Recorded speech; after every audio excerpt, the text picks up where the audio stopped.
Part of the goal is to enable creators and to grow the metaverse economy.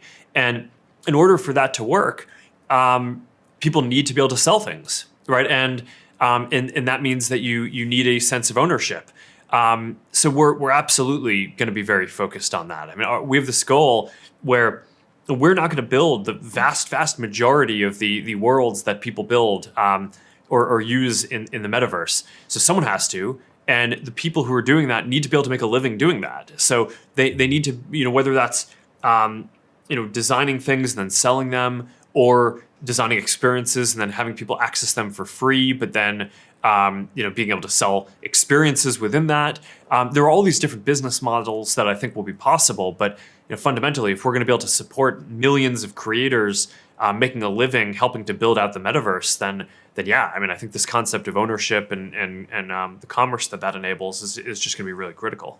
What about decentralization? So obviously it's a mixed bag for the Web3 community as like this sort of renegade pirate attitude starting things up to be working alongside of really established companies. And how do you think about that tension? And yeah, how do we navigate that forward?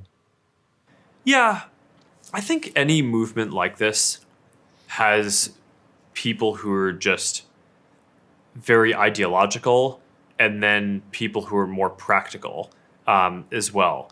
And look, I think every evolution of technology so far has had some things that are centralized and some things that are decentralized. There's an equilibrium between those. So I think the idea that you're going to get to some world where everything is decentralized and you don't have any large companies that are playing any centralized functions, that seems highly unlikely to me. But what I do think, there's this old saying that there are two ways that value gets created in the world: by bundling things and by unbundling things.